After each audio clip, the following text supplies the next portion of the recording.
I'm Pat Doris. Welcome to The Story. We're starting off on the campus of Portland State University because we're talking about student loans.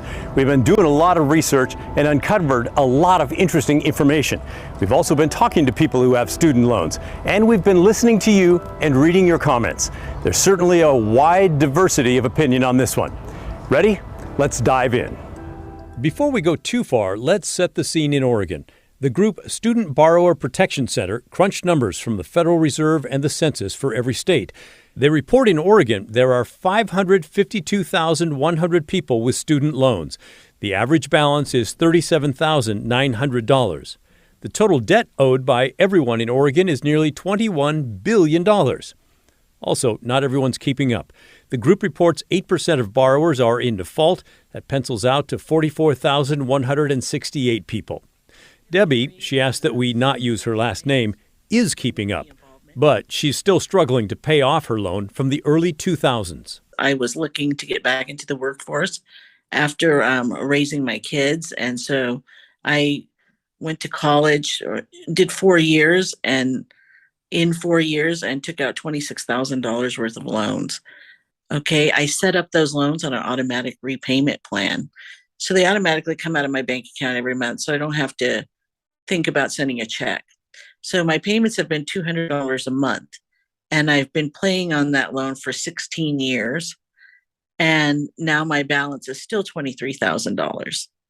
With such a low monthly payment, interest on the loan is killing her, as it is many student loan borrowers. Debbie started with $26,000 in loans, but using her numbers has now paid $38,400 over the last 16 years. But her loan balance only went down $3,000. All that other money, $35,400, went to interest payments. When you look at the amount of interest that you've paid versus the amount of principal, does that make you a little sick? Yes, it does. It really does. I mean, I almost feel like I could have just taken out a personal loan and been done with it by now. She's thrilled with President Biden's plan to cut $10,000 off her balance. So too is Tammy Fierro, a senior at Portland State getting a degree in environmental sciences. Her current loan balance feels enormous. Oh, about $40,000. Unfortunately, I'm a transfer student, so a lot of my loans actually came from my previous institution. Yeah. And how do you feel about that number? It's a pretty big number. It feels almost insurmountable, even though I know a lot of people have more loans than me, for sure. Tammy said her high school grades were bad, and her choice was borrow the money for college or don't go. She's happy she went, but would love it if $10,000 were forgiven. That would actually be amazing. $30,000 is a lot more manageable than $40,000. It doesn't seem like a big change, but the average price of a car is $30,000, and people pay that off. That's like 10 grand towards, a house, which would be amazing. Yeah. Matt Berger has been paying off his loans for about 5 years now. He started with a balance of $20,000 and now owes about $16,000. Yeah, so what did you think of the announcement yesterday? I think there's a lot of views that you can take on it, but I don't care about a lot of views. What do you think about it? I think it's fantastic for me personally, and I think a lot of people as well. Some who went to school 30 or 40 years ago wonder why students can't just work their way through like they did. Well, Georgetown University recently issued a report that included a look at the cost of college. In this graph, that blue line shows the percentage increase in college costs since 1980. The yellow line on the bottom shows the percentage change in the amount of money that people 22 to 27 have been able to make since 1980. That enormous gap in between the two, that's a big part of the problem. Viewer Rick Lindsley ran his own version of that graph and came up with the same result. His daughter, now a senior in college, simply could not pay her way through school like he did. In fact, costs went up so much, the family college fund was not enough. We had a college fund set up for her, but it was woefully underfunded because we started it, 20 years ago, and we thought the costs would be less, and we were wrong. So she's having to work 20 to 30 hours a week just to make ends meet. Which is not to say it's impossible. Hannah Morelos is a senior who owes $7,000. It's a low number for a senior, yeah. She's one of 11 children, only the second in her family to go to college. She started with 2 years of community college and used Pell Grants, scholarships, jobs, and more to pay most of her way through. Worked till I couldn't anymore. I don't know, just always like hustling and finding opportunities because they're out there. And then if there's like extracurricular programs too, that will sometimes give like a stipend as well if you do join, and it could line up with your field of interest as well. This fall, she'll be part of the student leadership team at PSU and work with a nonprofit, which will bring her a small stipend as well. The hustle doesn't stop.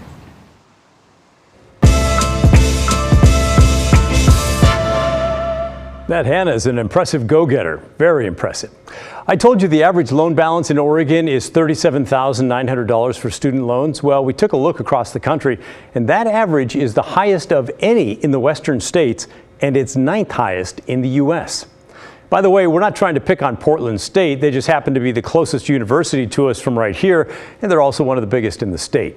You certainly had a lot to say about student loans and forgiving $10,000 or $20,000. Michelle does not like it. She wrote, "I would have loved to have gone to a swanky ivy-covered college, but I opted for an education at a state university, and I worked part-time while carrying a full load for 4 years. Didn't have to go into debt because my parents taught all us kids to save every penny we earned." I heard that a lot from you, both in emails and voicemails. Here's Joseph. Nobody forced you people to go to college. A lot of people go to college just to party. Well, the party tab is now coming due. So, people, pay your bills. But others were a bit more sympathetic. David wrote in to ask, why is it that over the past 20 years, college tuition has increased at a rate far higher than inflation? It seems like colleges have taken advantage of the student loan programs to hike prices to levels which often exceed the value of the product. And not all the reaction was negative. Bob took a broader view of the issue. If we can bail out the banks and the big corporations, the oil companies, and all of the airlines 2 different times over the last 15 years, then to help college students that have a huge debt, I think it's a drop in the bucket. Thanks to everyone who called or wrote in to share your thoughts on student loans and the president's plan to forgive some of them. If you missed your chance, there's still time to let us know what you think. Drop us an email. Our address is thestory@kgw.com, or call our phone number, 503-226-5090. I look forward to hearing from you. Well, it seems at least every other day we're talking about the homeless. And a lot of times it's the crisis in Portland. But tonight we're going north to Longview, Washington. That's where a homeless camp is causing frustration in the community, with tempers flaring at a city council meeting. Residents there are fed up with what many of you say about Portland's problem: plain old inaction by elected leaders. Blair Best brings us the story of a restaurant owner who says the homeless camp is ruining his business. Hello, welcome in. It's a busy day at Longview's local butcher shop. Just that for you? A non-stop flow of customers, all here for one reason. We're trying to support Matt and his business. I came down here because, for one, we support Matt's Meats. For two, I heard you were here and I wanted to make sure you knew what our city has allowed to just be dumped in our neighborhood. I'll support anybody that is against this obvious debauchery. On Thursday, about 200 people came out in support of Matt Fournette, who's run Matt's Custom Meats for 17 years. Down the street from his Longview location is a homeless camp on city property that's grown over the past few years. It's been nothing but heartache. It's lawless. It's there's no rules and regulations. They come and go as they want. Between the drug use, the public masturbation, the fornication, the being solicited for sex, not only by employees, but also by our customers. Fournette is frustrated at the lack of response from the city. How many letters have we written? Tons, dozens. We've made multiple phone calls on trying to slow this down, stop it, get it hosted, do anything. So he took his concerns to this week's city council meeting. I spoke out, I told the truth, and apparently it wasn't what the Longview City Council wanted to hear. I am frustrated beyond belief. We have a mayor that refuses to do anything. We reached out to Longview's mayor, but didn't hear back right away. Don't get me wrong, we are all for getting mental health fixed, but this is not the way to do it by letting them run around lawlessly. Inside the camp, which is off the corner of Alabama and Oregon Way, is about 150 people living here, each with their own tent site. But the general consensus is that they aren't happy and they want a better life. We're not all what people think. Julie has been living at the camp for about 5 years. This is where I sleep. This is where I just keep my knickknacks and whatnot. And my head dog has a bed in the corner. There's more of us here that actually give a crap about what, because this is our home. And there's those that don't. It's just a thing for me because this is my life. Have you tried to sort of get out of this lifestyle? Yes, I'm currently in programs, and those things have a waiting list. And it's not that easy, especially when you don't have. I don't have a driver's license. I'm a felon. There's a lot of things that just sort of slap you in the face. I don't want to be here, and I don't want my brothers here either. JD collects bottles, hoping one day he'll have enough money to move out, something many of them want. Just look around you. Like, it's not a place to grow up in. You want to get out, you want to get a job. What's stopping you? Well, just being a felon's part of, been not felon friendly around here. As for nearby businesses, they get their frustration. I understand their why, because it's a show. Excuse my language, but it is a show. I mean, you can smell it already. I'm sorry, we're not all bad. Yeah, not there's all a few bad. bad eggs, but we're not all bad, so try not to take it out on all of us. Yeah, just give us another opportunity. I mean, if you guys have anything work, I'm willing to work. We're all willing to work. Longview police say they've responded to numerous reports of theft and vandalism in the area, and because of that, they're increasing their night patrols around the camp. They're asking anyone who lives in the area who sees suspicious behavior to give them a call. In Longview, Blair Best, KGW News. Yesterday, we brought you a story we thought would be worth your time, and boy, was it ever. It comes from Nigel Jaquist over at Willamette Week, titled "New State Policy Allows Senior Oregon Lottery Managers to Live in Sunbelt States with No Income Taxes." Apart from those managers not having to pay Oregon income tax, we also highlighted the fact that the lottery is paying for their travel costs when they're needed back in Salem. Kathy Ortega, the lottery's chief financial officer, has racked up over $2,000 in travel costs so far this year. And Janelle Simmons, the chief HR officer, isn't far behind with almost $2,000 in travel costs. Combined, it's just over $4,000. Now, that's not a lot of money, but especially not to the lottery. It is coming from lottery players, though, just like you. A lottery spokesman stressed to me that no tax money is involved for this lottery, for lottery employees for this, since the agency does not get any state funding. He says the situation is treated as if they were going to a business meeting. And it's worth noting that both of these women make almost $200,000 a year per Willamette Week. Here is some of your thoughts about that. I think the lottery people that choose to live out of state should pay their own transportation costs. We don't pay people to drive to their jobs that live in Oregon, so I don't feel we should pay for those that want to live out of state. They should pay their own way. Dale emailed us to say if an Oregon employee who makes $200,000 a year moves out of state to save on taxes, they can use that savings in taxes to buy their own damn airline ticket when they come back to Oregon to work. Patricia also sent us a note saying everyone should be reimbursed for travel or no one. If out-of-state employees don't live here, they are lucky to still be employed and should pay for travel expenses. And Patricia brings up a good point. Make it fair for everyone or stop what feels like special treatment for the higher-ups. Today, the Oregon Lottery Commission held its August meeting, and it was noted at the start of the meeting that there was no public comment received at all on this or any topic. So whether they're aware of the public's feelings about their policy remains to be seen. But it's not just happening at the lottery, by the way. Officials told Willamette Week about 500 state employees from several different departments have also kept their Oregon jobs but permanently relocated out of state, something that is approved on a case-by-case basis with manager approval. And we learned that there are two categories under the remote work umbrella. First is hybrid. That means that some days you're home, some days you're in the office. Those people are not reimbursed for any travel since they're expected to report to work for a set number of days every year. But the other category is interesting. It's called fully remote.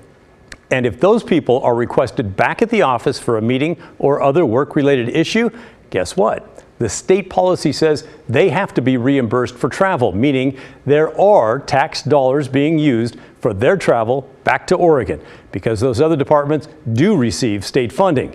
It's worth noting the governor's office told Willamette Week that people working from home is the new reality of employment and that within state government, working remotely or hybrid is encouraged. Well, what do you think about this? Let us know by sending an email to thestory@kgw.com. We'll be keeping tabs on this story, trying to find out just how much taxpayer money is being used for travel for those out-of-state employees. So count this off as trashed. You can see the debris all over the floor.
It's been over a year and a half since the January 6th attack on the U.S. Capitol in D.C.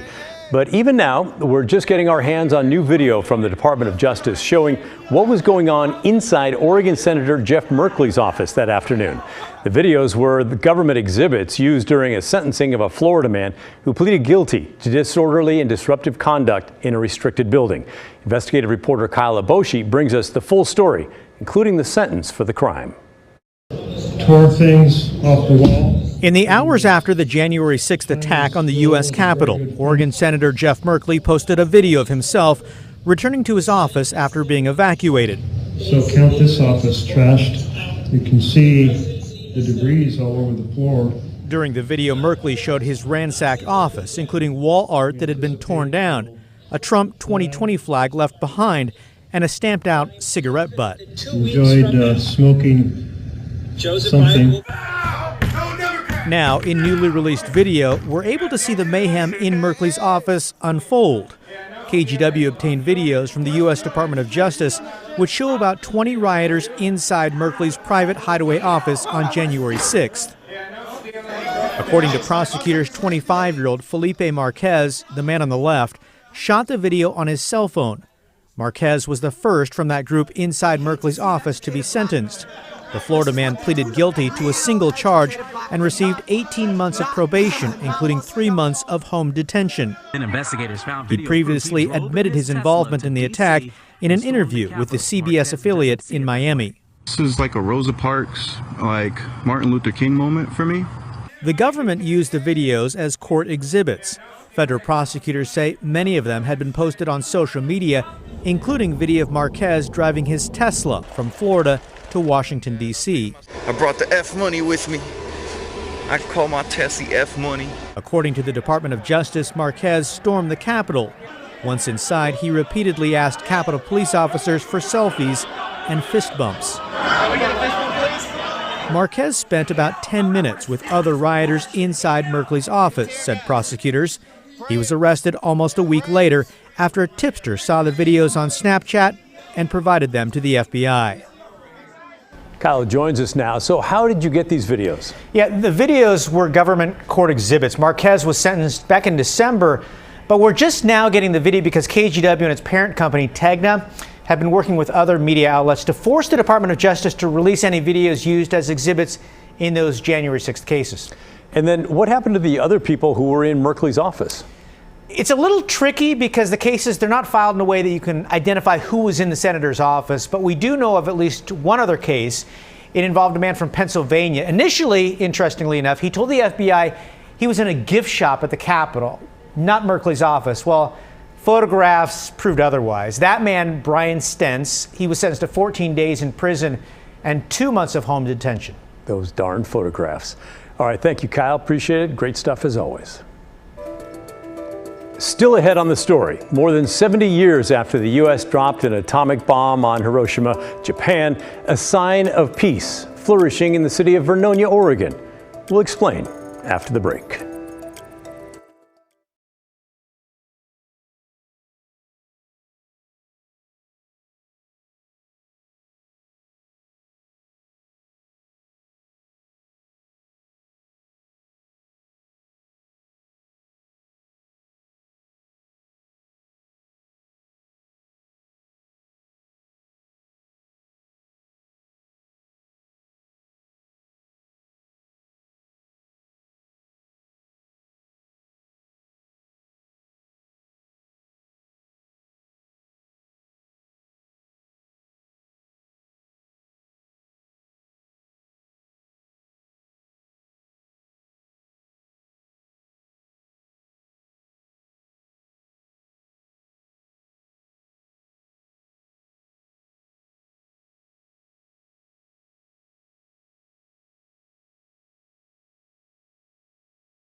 An upcoming dedication ceremony in Vernonia is centered around a tree seedling, of all things. It's growing a message about history and even the autocracies of war. Stephen Redlin has our story.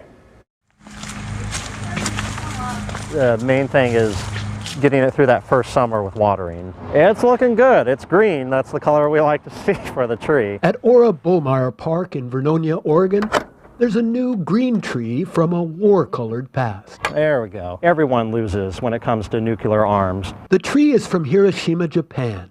Just over 77 years ago, the atomic bomb dropped on that city in World War II. This one is 2 months old.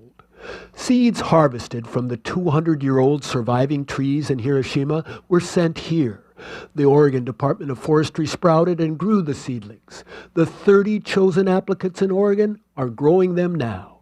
As an advocate for history and Vernonia's trees, Michael Calhoun applied. Let the Department of Forestry know that we were interested, proposing to the Parks Committee, and then having it forward to City Council. To get the tree, Vernonia had to assign a caretaker, plus others to take over that job. They had to plant it in a public place and hold a dedication ceremony. This Saturday, Vernonia will officially welcome the Hiroshima peace tree. The story of this tree was universal in its story of resiliency, that you can have a tragic event occur but be able to come back from it even better. It's a ginkgo biloba tree, and it's a survivor. Ginkgos are actually used to grow in Oregon. Jim Gershbach with the Oregon Department of Forestry has been a part of the peace tree planting for years. In some ways, this is a native Oregon tree that's being reintroduced after millions of years of being absent. It's something that's introduced but doesn't take over. The ginkgo will grow here, adding a positive impact on the land and proof that survivors can thrive. The branches will reach out 20 feet in both directions, and I think it has a height of about 60 feet. We're looking forward to this area of Ora Bullmeyer Park benefiting from its shade. This park was once the home of trails amongst large Douglas firs. Laminated root rot required the city to remove them. Replanting the park with western red cedar and Pacific madrone are now joined by the new seedling from Japan. When you scan the QR code, you get lots of information about what happened. Hideko Tamura was there. She was 10 years old then. The next, they dropped the atom bomb. Hideko lost her best friend, her mother. And I was injured and pinned under the wreckage. How do we heal together? You know, and it was collective healing. As a survivor, she was not angry after the explosion. Instead, she was sad and grief-stricken. Hideko does not want atomic weapons to be used again and is the reason Oregon has the Hiroshima peace treaty. In Vernonia, Oregon, I'm Stephen Redlin, KGW News. When we come back, it's time to help kids get the supplies they need for school. We'll show you how.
Our Hey Help campaign is the KGW School Supply Drive. We're trying to raise enough money for supplies for more than 15,000 kids, and one of the best and easiest ways you can help is to give online. You can do it right now. Grab your phone, aim your camera QR code there on your screen, and then donate on our website. If you don't have your phone right now, no problem. Just remember, it's kgw.com/school. Well, that's the end of our show. Thanks so much for watching. Thanks for joining us. And remember, the story, our story,